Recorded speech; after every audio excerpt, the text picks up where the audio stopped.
The song says he sees you while you're sleeping and he knows when you're awake. There's nothing jolly about that. That sounds like the tagline to a slasher film.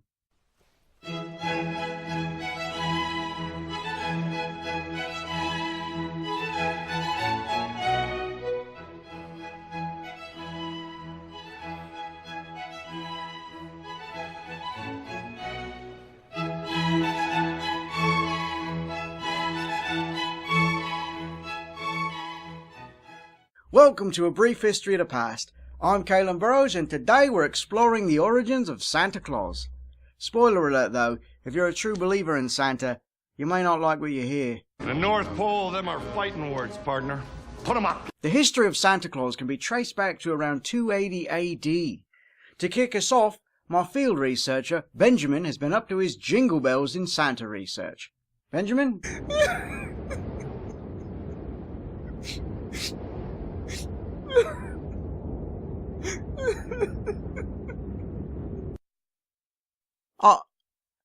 Are you crying? There's no crying in history. Well, no, there's actually been quite a bit of crying throughout history, but why are you crying? I just found out Santa's not real. Oh, yeah, mate, he's... Wait. How did you just find out? You're an adult man. Did your parents never tell you? No, and now we need to have a long talk about a childhood of lies. I can't work like this, Kaelan. There. Thanks, mate. I needed that. Good. Did you have any research about Something on your mind? About you know who? Yes, it is believed that the legends of Santa started with a monk named Saint Nicholas, who was born in Patara, which is now modern-day Turkey. Wait, Santa's a monk? Are you saying Santa's a kung fu master?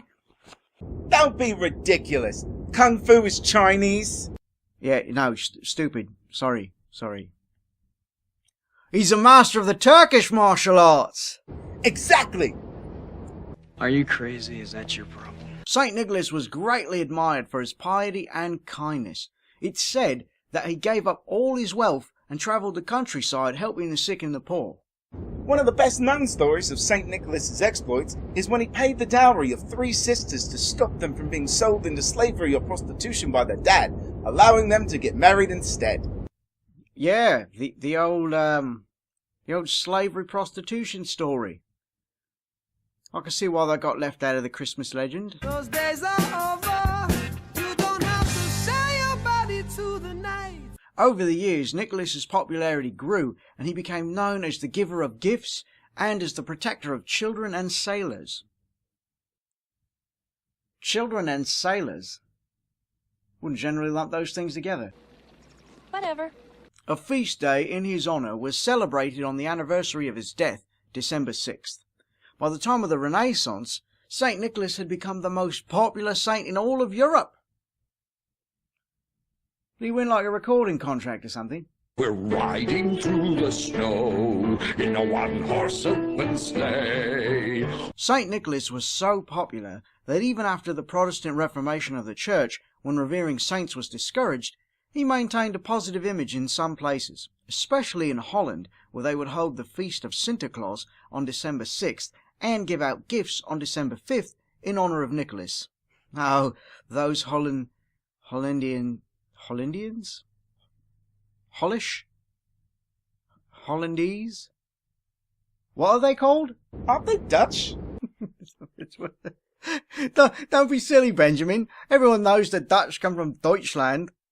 Did you eat a lot of paint chips when you were a kid? While Christmas developed separately to commemorate the birth of Jesus, it evolved to include traditions from many other winter festivals, such as the Roman Saturnalia, the Roman New Year, and many different Germanic feasts.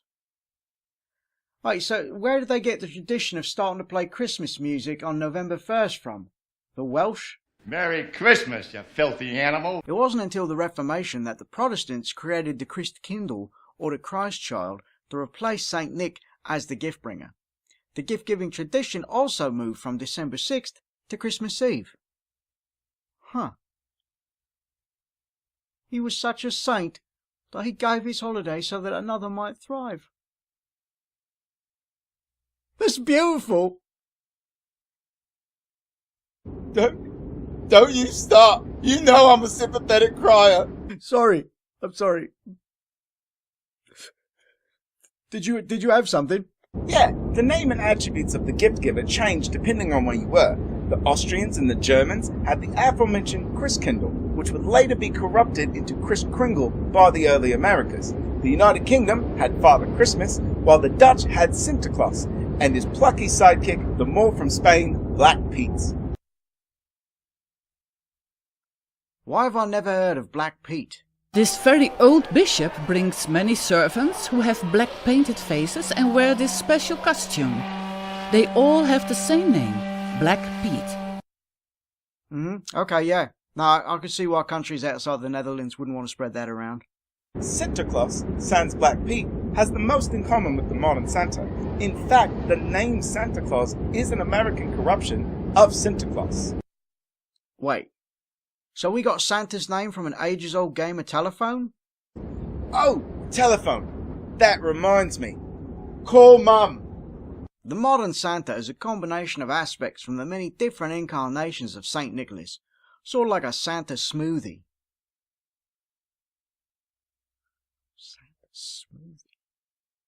Santa's popularity in America grew starting in the 18th century, when Dutch immigrants brought their traditions over to the New World. Wait, if the Dutch revered a man known for giving so much, why is the expression going Dutch for when you don't want to pay for someone else's meal? Dutch dating scene must be awkward.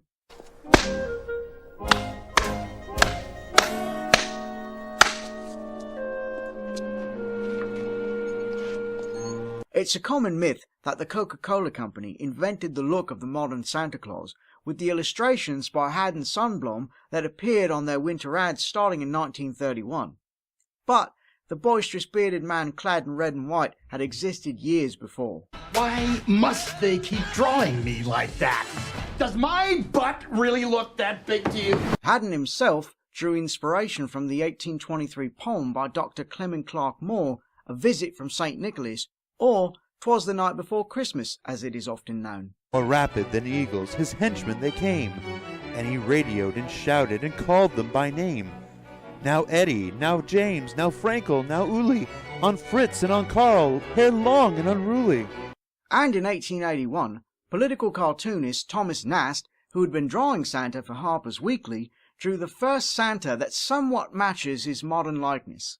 It was Nast's depictions that gave Santa his bright red suit with white fur, the North Pole Workshop, Mrs. Claus, and the elves.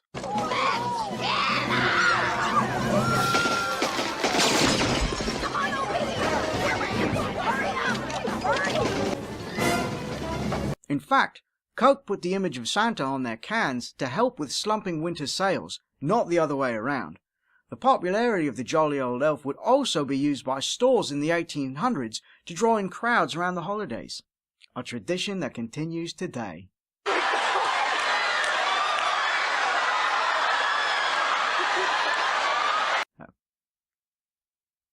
Well, maybe not exactly. There you have it, everyone. A brief overview of the King of Christmas.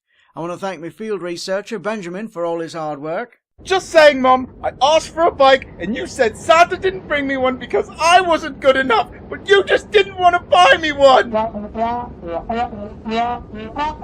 So what if it was last year? What does that have to do with anything? He'll probably be a while. Join us next time as we discuss the history of chivalry. Wait, isn't it dead? If you enjoy this video, please give it a like and a share. Let me know what sort of history topics you'd like to see me discuss in future episodes in the comments below. Don't forget to subscribe and hit that bell icon to be notified when more brief history of the past videos go up. Thanks, and I'll see you all in the future.